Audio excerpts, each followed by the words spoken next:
Welcome back to the JCPod, partner with Stare Down Sports. Stare Down Greatness. Man, back at it for another week, and we're officially... It's March time, baby, so you know what that means. The madness is coming. So without any further ado, I think we're just going to hop straight in today. I don't think we're going to mess around too much in the intro. Pretty simple. I'm just going to go over NFL news today, keep it very, very straightforward. It's basically all NFL news. There's not too much college news that's popped up. And what has, we'll talk about it next week because it's not too massive. There's not a whole lot of NFL news either. There's some big news, some not so big news. Give us some inklings and direction stuff starting to fall. We had the first big domino fall in the quarterback market with Matt Stafford, which will be the first thing we talk about. So now that Matt Stafford is, well, we'll explain his situation in a minute. Now that his situation is settled, he was basically the first domino to fall, and now there's going to be a lot more quarterback dominoes to go. Like, all right, who's next? Who's going to be like? Because basically everyone was waiting on Matt Stafford, it sounds like. And now that he made his decision, all these teams are about to spider web off in their own directions. But like I said, we're going to talk NFL today because tomorrow, my boy Rowan, the Red Beard, he's going to come on and we're going to talk to him college basketball. We're going to record it, and I'll probably have it out Thursday morning because we're doing a little bit of a late night record. So instead of giving you back-to-back episode days, we're going to do one now, obviously, and then I'll have one Thursday morning that's going to be pretty much just prepping us for the madness because, man, we got 184 days till NFL football's back, and we got like a week and a half till the madness is here. So we need to get locked in and like, hey, what do we need to be looking forward to this madness?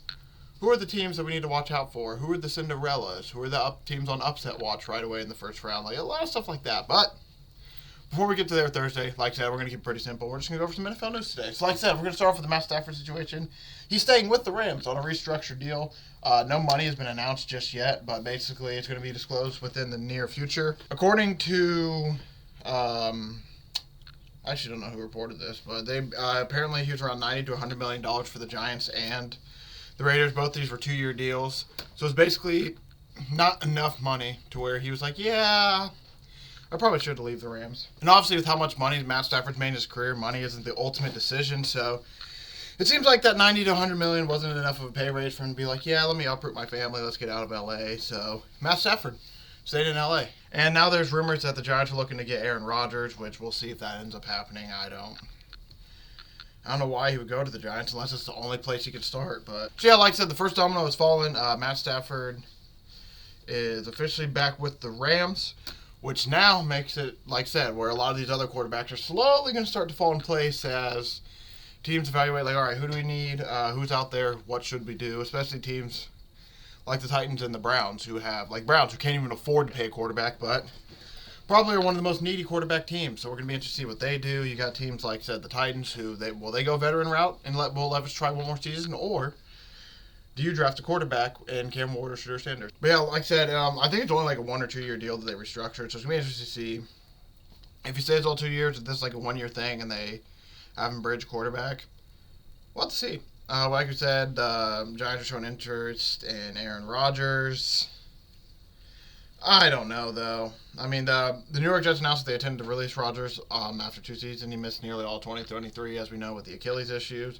Multiple teams apparently have called to make been made on Rodgers, apparently. Oh, I see. Okay, so yeah, along with the Giants, there's been multiple teams calling, like, hey, is Rodgers actually available? Like, what do we have to do to get him?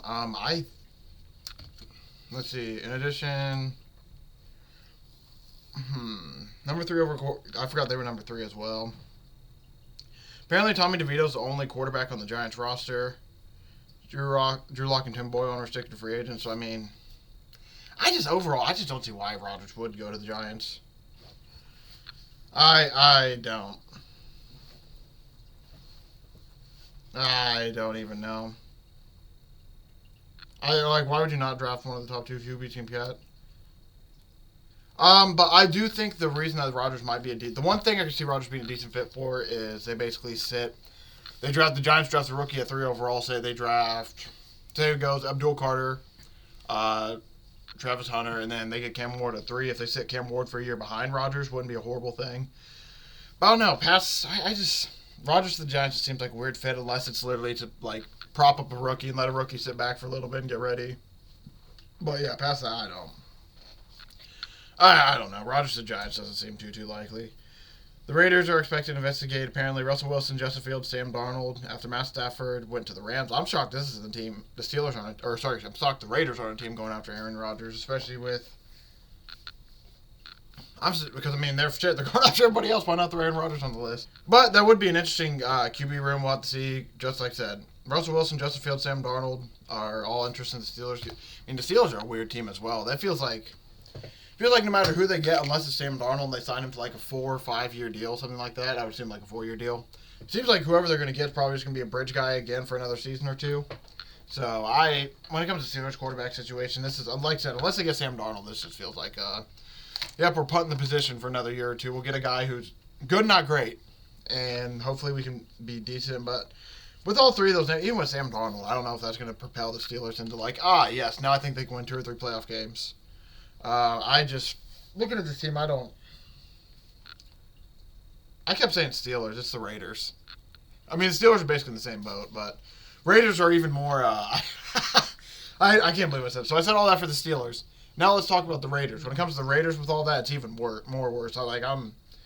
Russell Wilson, I mean, even signing Sam Darnold for a few years, I don't know if that's going to be enough. Like, this is a team that probably should draft, like, I assume no matter what, they're going to draft a young quarterback. I just depend if, like, will it be like Will Howard later on? Will it be Jackson Dart in the middle, second, early third? Will it be, I mean, Jackson Dart might even go first round, potentially, if teams are in that need of a quarterback after Shador and Cam. But, I mean, there's just so many things the Raiders have to fix in their team as well. That's, like, even with, like, this would make a little bit more sense, I guess, because like with the Steelers, they need a quarterback bat like that. They need quarterbacks and they need some offensive weapons to get them over that hump. Their defense has been pretty decent. Raiders need they do need a quarterback so bad. I mean, they have a lot of other holes now at this point with how long they've delayed getting a decent quarterback. But I think any of these guys would be a step up of what they had last year. But how much of a step? Some would be a little bit better than others. But yeah, like Sam Darnold went to the Raiders. I don't think it'd be horrible, but it's one of those things like, who's going to elevate him? Because you saw that. I mean, he got elevated in the Vikings offense between Kevin O'Connell, between Justin Jefferson, between Aaron Jones, everyone on the offense. Who's going to be the guy that helps him there? That'd be my question if he ends up going there. Yeah, that's going to be an interesting one. I'm not too sure who the Raiders end up getting. I've seen a lot of mocks that say Shador ends up there a lot of the time, which Shador probably wouldn't be a bad fit for what the Raiders are trying to do and everything, but I don't know. He'd have to fall to 6, and I don't know if he's going to fall to 6. Well, like I said, most mocks have him falling 2-6 to the Raiders, but you know how the NFL draft's going to go. We'll just have to see. The Rams have signed Jackson to a 3-year, $57 million extension, and then this $35 million guaranteed. Jackson started 14 games in 2024. He played every offensive snap in those games and just allowed 3 sacks all season. So one of the best leagues pass blocking tackles. So it makes sense that they want to keep him because offensive linemen are. He's one of the top offensive tackles to become a free agent as well. So that's really awesome that they're able to sign him back because offensive linemen are so valuable at this point in this league. Damn near, it's like quarterback, pass rushers. And I would argue the offensive linemen are starting to get like above the wide receiver running backs and all that. If you have a horrible offensive line, you aren't going to get anything done. I mean, we saw in the Super Bowl. The Chiefs' offensive line finally being made a Play-Doh. Made like makeshift, putting all these pieces together. Like it finally caught up to them and the amazing pass rush absolutely just kicked their ass. So this is, I think, a really good signing for the Rams, especially because he's been around already. So like got him to another 3 years. He's played 41 games, 35 starts, and won a Super Bowl with the Rams. So he's been around. He's one of the I'm not going to say OG guys, but he's been there since 2021 was their Super Bowl year. I think McVay should go 2018, 2019, so he's one of the first guys in there. So great signing by them to keep the culture around as well. Eagles are apparently showing interest in trading for Myles Garrett. Myles Garrett said he has no interest in signing a contract with the Cleveland Browns, so this is going to be something we have to keep an eye on. Howie Roseman came out and he said... so a notified NFL GM said this. He said, Garrett could be this year's version of Saquon Barkley for Howie. He's an impact ad, and he's a free agent. And isn't a free agent overpay? Howie's not afraid to try that stuff. And like we saw with last year with Saquon, I mean, he's good. I mean, he'll be willing to trade him. The Eagles' window's open right now. Like, if them, they may as well, like, try to go all in because their window's probably going to close within the next, like, 3 to 5 years, I would say. And that's not saying they're going to win all 3 of these next years. It's just like within the next 3, 5 is probably really a stretch if we're being honest. But within the next 3 years, I can see them winning another one. So they might as well try to go all in, especially if they get Myles Garrett. I mean, that changes everything. Like, imagine their front was already good with the pass rush. They already had all these pass rushers up there. You add Myles Garrett into that group. That's just absolutely disgusting. That'd be absolutely scary as well. So we'll have to see. This whole Myles Garrett situation is going to be interesting to see how long it drags out, because you would think that the Browns, if they truly will get rid of him, it's going to be sooner rather than later, so they can get all this draft pick compensation, because they need the draft pick compensation bad. We talked about it. They can't pick up a quarterback for like, unless they get a quarterback on like $1 million deal or like a $2-3 million deal. Like, they have literally no money space for a quarterback. And guess what? Deshaun Watson retore his Achilles this offseason, so he's not. I doubt he plays next year. And I'll be honest, that's coming down to be one of the worst contracts in NFL history, maybe even the sports history. I mean, that is just a horrible deal that now looks even worse, because now it's gotten so bad that now Myles Garrett wants out. Cleveland's going to be bad for a few more. Now, Cleveland's going to be bad for multiple years now, because, this is Deshaun Watson contract. It's already started, but this is Deshaun Watson contract. It's just eating an absolute hole alive in them. It just stinks, because if you look at the Browns, 2019, with Baker, they make the playoffs, beat the Steelers, and then what do? Ship him out of town, try to get the next new thing in, and it's just been shit since. And the only thing is, it's going to get worse and worse now, because with this whole, until they get out of this cap hell that Deshaun Watson has them in, I don't know how they build it. I don't know how they build a team out through the draft, and you just got to, now you're a Browns fan praying that they can get the draft right, and they have to get it right for multiple years now in a row. We'll see though. Like I said, all this could happen, and all of a sudden they offer Myles Garrett an extra $3 to $5 million each year, and all of a sudden he's like, you know what? Cleveland's not a horrible spot. So we'll just have to see. Overall, I would think that he's probably gone with how noisy he's been, but you know what they say, money always talks, and it might speak the loudest in this case. Dan Marino came down and he said he probably would have won a couple Super Bowls with the Steelers. Looking back at their teams, I probably would have won a couple Super Bowls. I really do, because of the defense they had and all that, which I don't think is too surprising. It just stinks that you got nice weather in Miami. I will say that. I don't think Dan Marino would take away his career in Miami. I just think it's one of those things where it's like, hey, if I had that defense, I probably would have won one too, which, man, it's just crazy how sports can work out sometimes. How you can be an all-time. We see with Charles Barkley, how you can be one of the all-time greats, be so dominant in your position. A lot of your peers are like, yeah, this guy was the man, he was good and all that, and you just don't have the postseason success because you weren't as lucky on your team. There's so many guys like that. It's crazy once you careers actually.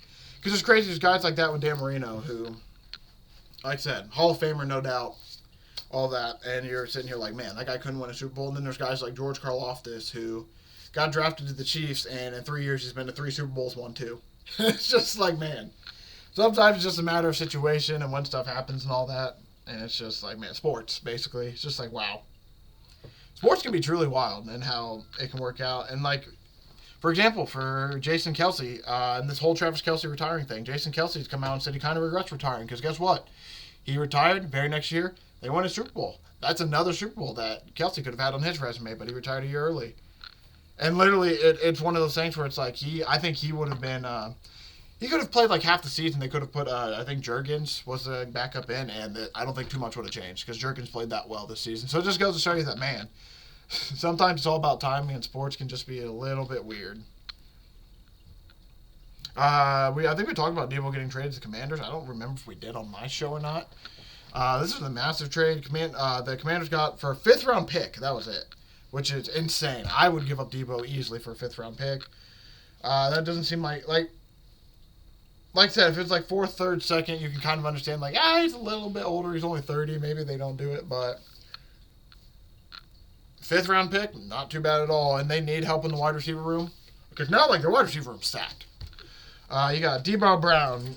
You got Debo Samuel. You got Terry McLaurin. I think Diamond Brown's the 3rd guy, and he's pretty still good. Samuel had interest from the Houston Texans to Pittsburgh Steelers as well, but he ends up going to the Commanders. And like I said, him and Terry McLaurin will be side by side, and that's going to be kind of scary. As for the San Francisco, apparently they're going to have, led by Brandon Ayuk, who's recovering from ACL, and they've talked about potentially even trading him as well to pay Brock Purdy. And they also have Ricky Pearsall now and Juwan Jennings as their top 3 targets. But like I said, it's going to be very interesting to see what happens with Debo in the Commanders' offense now, because he's a very versatile weapon. That's a guy that, if he can stay healthy, that's the biggest thing. It comes down to him staying healthy. He's been injured a lot the last few seasons, but if he can stay healthy, I think he's a really good piece for the Commanders. This is crazy. We're to that time in the NFL now where, like, this was the first big, like, Matthew Stafford signing back. It's like that was a big move. This is the first massive move where it's like, bam, we get a big trade. Debo to the Commanders, like I said, for a 5th rounder. Like, that's not bad at all. And I think that, I don't know, I think it's a really good fit, like I said, because if you look at their wide receiver, I mean, the Commanders' wide receiver room wasn't horrible. They could just use a little bit more star power, and it's a good star to add. Because now it's just one of those things where it's like, man, if I'm I would probably upgrade the offensive line a little bit. I would say add a star running. If they could add like a Ashton Genty in the draft, like add a star running back, I'd do that. And then, start working on defense. You're looking pretty good. Like, this Commanders team, now they got Jaden Daniels on a rookie contract at 2. They got Terry McLaurin. They got Deebo Samuel. I mean, their offenses, they don't really have to touch it up. I mean, if they kept all the running backs played pretty well last year. It's just one of those things where it's like, if I could have a star running back personally for me, I would. But I would say, yeah, upgrade offensive line, start working on the defense. I mean, you got a team that's, like, going to be a problem, especially if Jaden Daniels just continues to improve, which it looks like he might.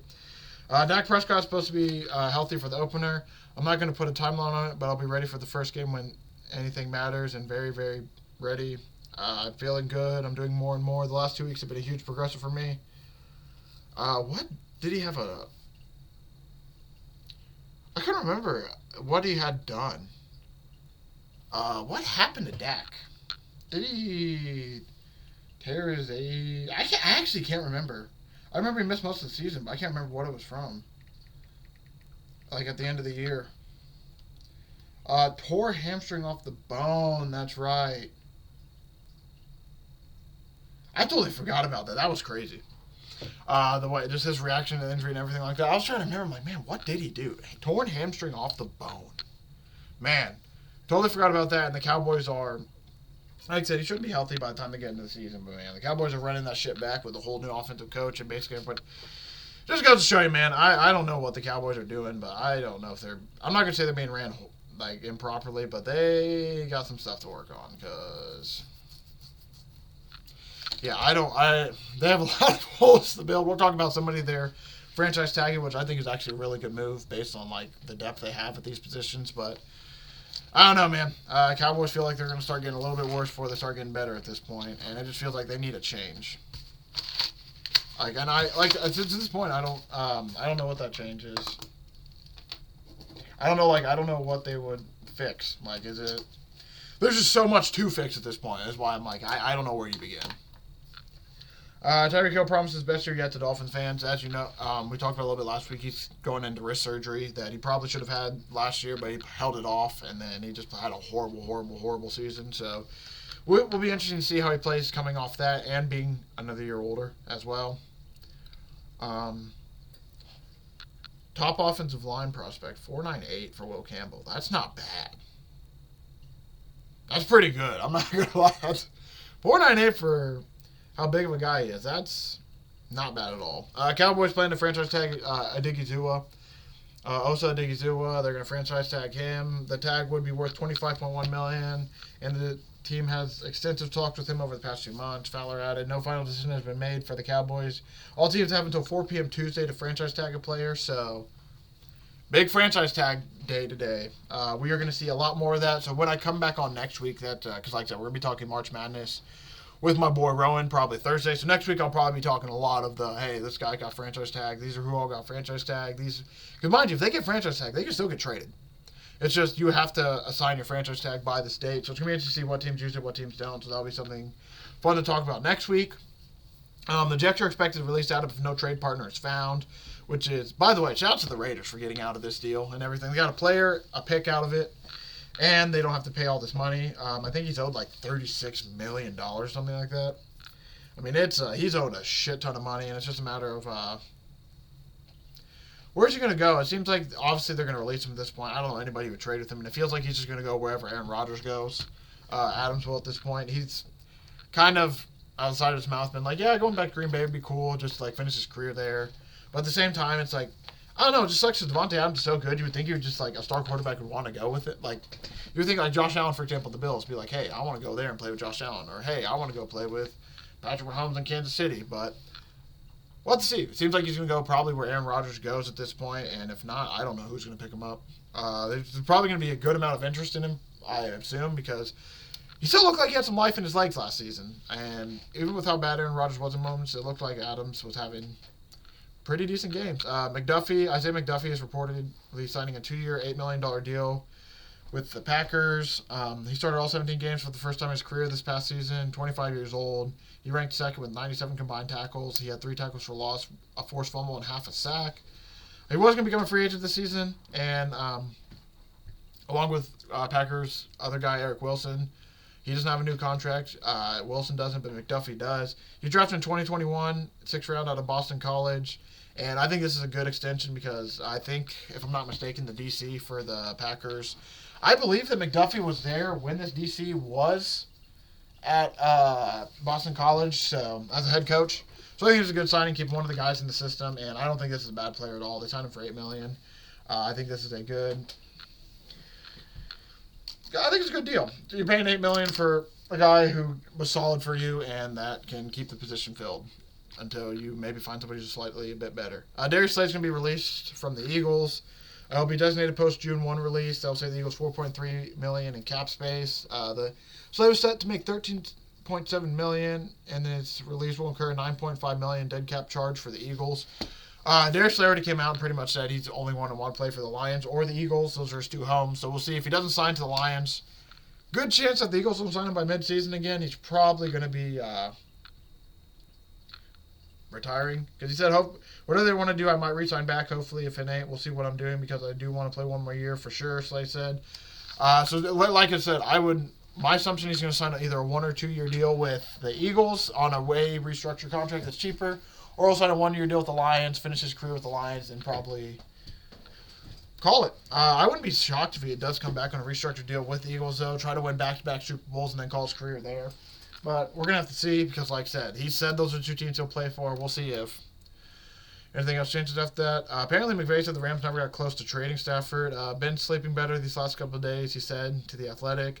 Trading Stafford was never something that felt like it ever got close, and it was never something that I allowed my mind to go to. So basically sounds like, yeah, if it was either he was going to the Raiders, Giants. I mean, overall, it sounds like that.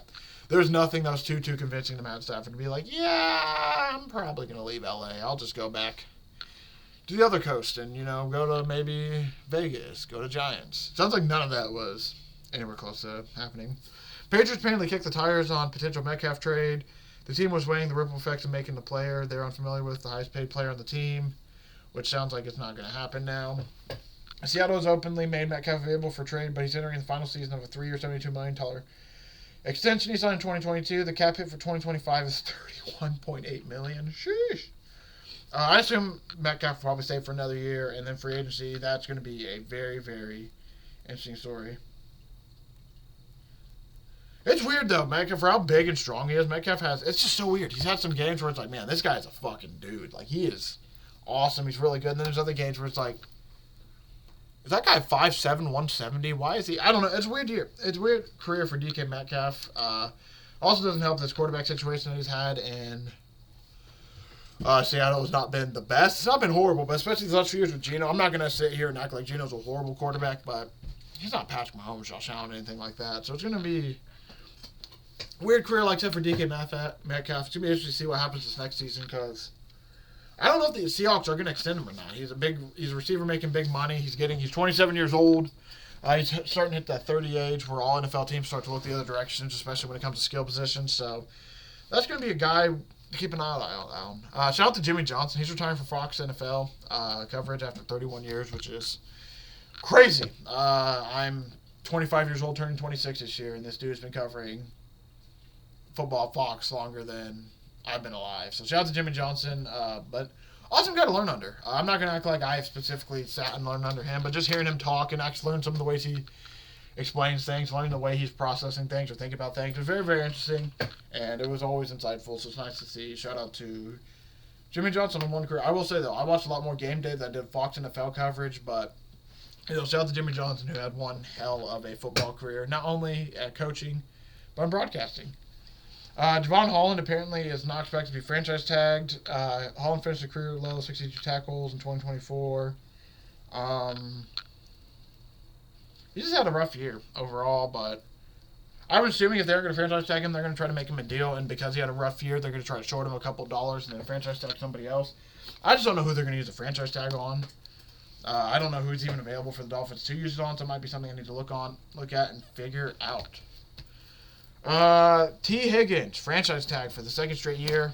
Sucks for him that he's not able to get a big, massive money deal, and he has to deal with this twice in a row. But the tag is worth $26.2 million, which is not bad. Apparently, the wide receiver tag is valued at $23.959 million, and then I think he gets a tiny boost for getting it twice. I don't know how true that is, though. I thought I heard that somewhere, that if you get franchise tag twice, there's like a little percent increase, but I could be wrong about that. Jamar Chase is going to get a massive, massive deal this year, so that's going to be... This is basically going to be the fun part. It's like, all right, how much are they going to pay Jamar Chase, and then are they going to be okay with paying a little bit of that to T. Higgins next year? Because they still have to sign Hendrickson, too, this year. The Bengals have a lot of decisions to make, so I wouldn't. It's one of those things like, man, they're basically just kicking the can down the road for another year.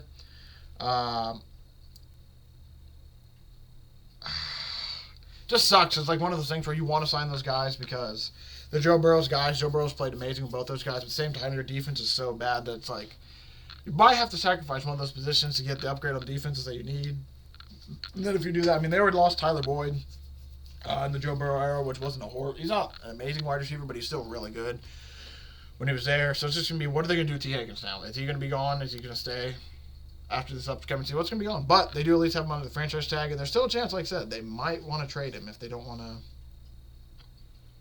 keep him around. Apparently, this is what Debo's telling me how to say about the 49ers. The 49ers know where I stand with them, and it's nothing but love.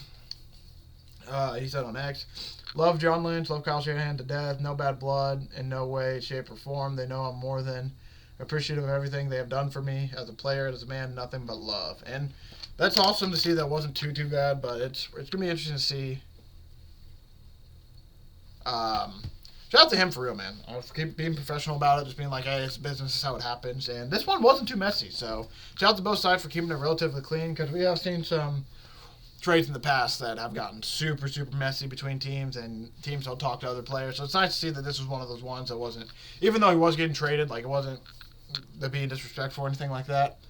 And this is the final thing I got to talk about today, I believe, unless there's something I missed in college football. I don't believe so. I'm looking real quick.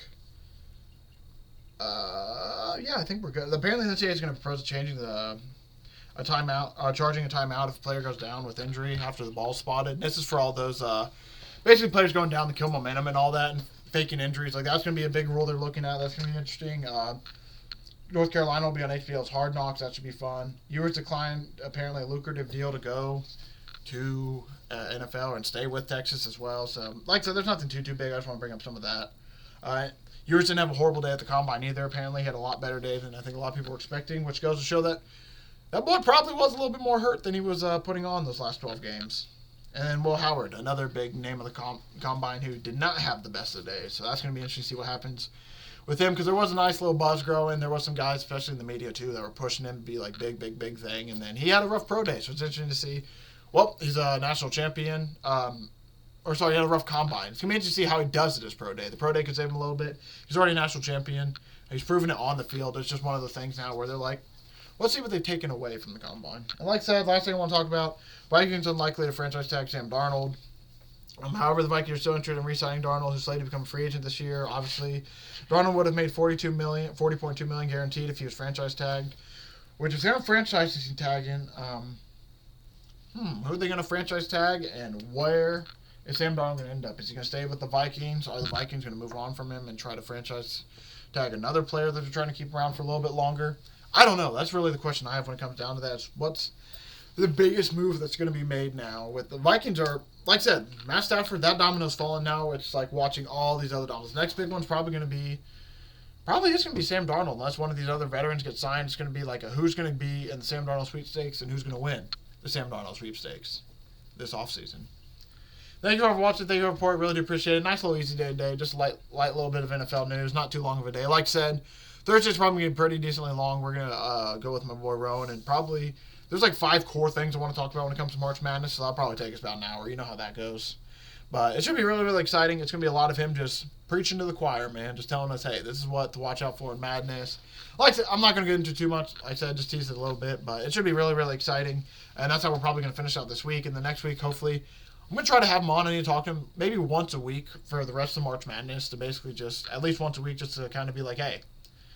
My goal, if I can do it right, is we'll have him on Wednesdays and basically kind of recap the week that was before and then kind of go over like, hey, what are some games that are exciting this week and stuff like that until we finish up March, man. And then, wow, I don't know what we're going to do. We got baseball season, golf season, basketball season.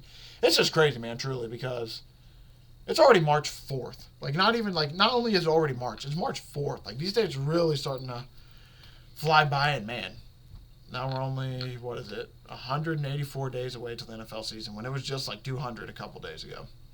It's just going to fly by quicker than we know it. Thank you all for watching. Thanks for it. Really do appreciate it. I will see everyone in this feed on Thursday to talk about the madness.